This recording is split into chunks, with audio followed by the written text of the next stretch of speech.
Yes, sir. What's up, good people? It's your boy, the boy Henry Heck, back at it again with another video. And today, I want to take a moment to give my thoughts on the Game Awards. Shout out to Geoff. Shout out to Key Lee for the show he presented to the boys and girls, the homies, the fellas, the fellas. Overall, it was a solid show. Now, before I get off into it, I appreciate you clicking on the video. Hopefully you stay throughout the whole thing. Drop a like, drop a comment, drop a subscribe, do all the YouTube things. Now, the general consensus or general sentiment, tripping. I here trying to use words I don't usually use. Well, the general sentiment regarding the Game Awards were that it was just okay. It was a dash of meh. You know, we see a lot of these polls a lot of the times, and people want to give it a C. People want to give it a D.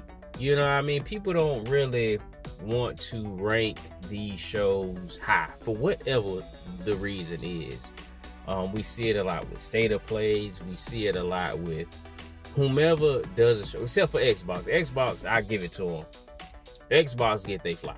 Because they probably are the kings of doing showcases and representing for the gamers. They show a lot of the games that people want to play.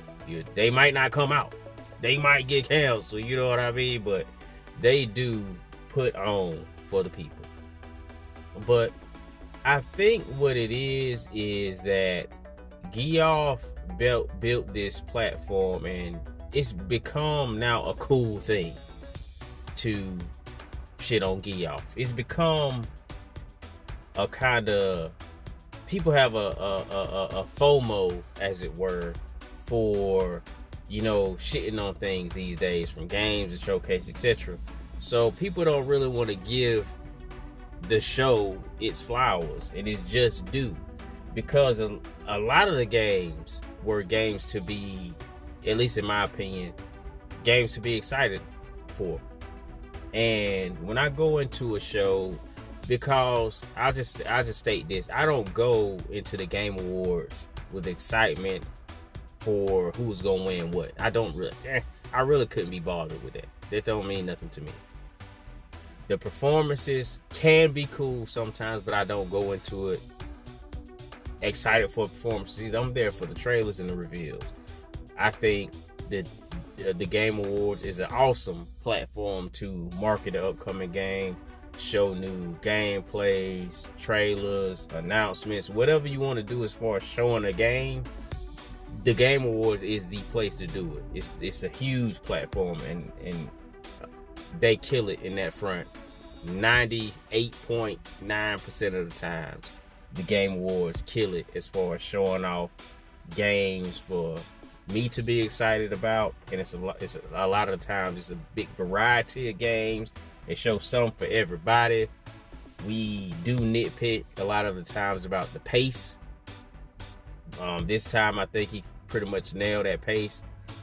I know one of the previous Game Awards, he was going a little too fast for the people, you know, cutting into folks before they finished the speech. I think that happened once this time, but if I were production, I would have messed up here too, because it did seem as though the people were done talking, but the other individual who was on stage alongside the individual who did do the talking also had some things they wanted to say.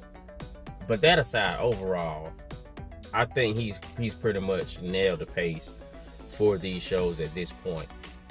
And I think Geoff deserves a little credit. I think he does, because he's learning, he's getting better, he's putting on a better show, it's getting bigger, it's available to watch in more places, and it's just growing. And it's excellent to see, to be honest, especially to see what it was and now see what it's become. And in the shows that's come and gone, you know. And another reason I think is people just miss E3. E3 was a gaming culture phenomenon, and we don't have that anymore. And I feel like some people are just salty that E3 is gone, and You know, we do joke that Geoff killed E3, and some people might have a bit of animosity toward him for that, and it's not. Realistically, it's not his fault. It's on.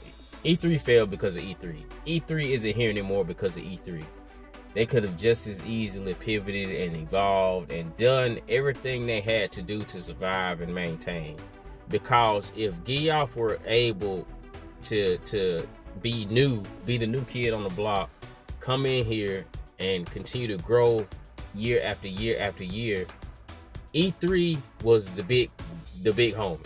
He could have changed. They could have changed, and they could have added this. They could have took away from that. They could have worked more with individuals as far as charges for slots and whatever they had to do to stay on the scene and stay relevant. They could have done it.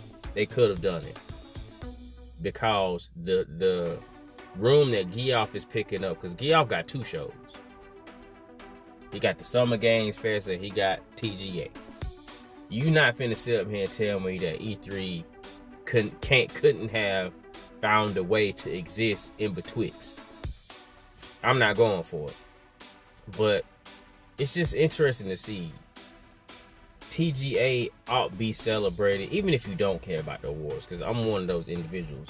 But I can still appreciate and find something redeeming inside of what he's putting together for the gaming culture, because it's for the gaming culture.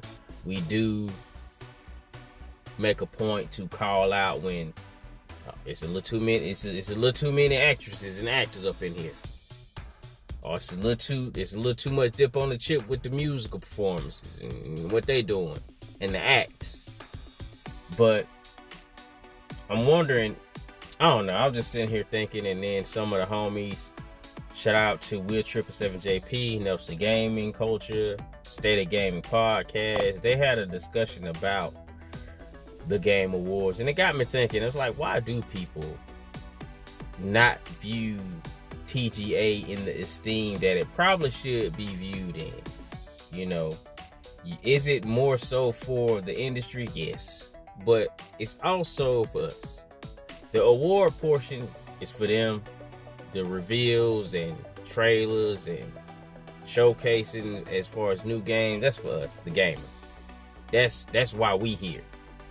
That's how we participate inside the culture. We buy the games, play the games, talk about the games. That's just my 2 cents. I just had a little bit on my mind. I just wanted to get off my mind. I ain't gonna hold y'all no longer.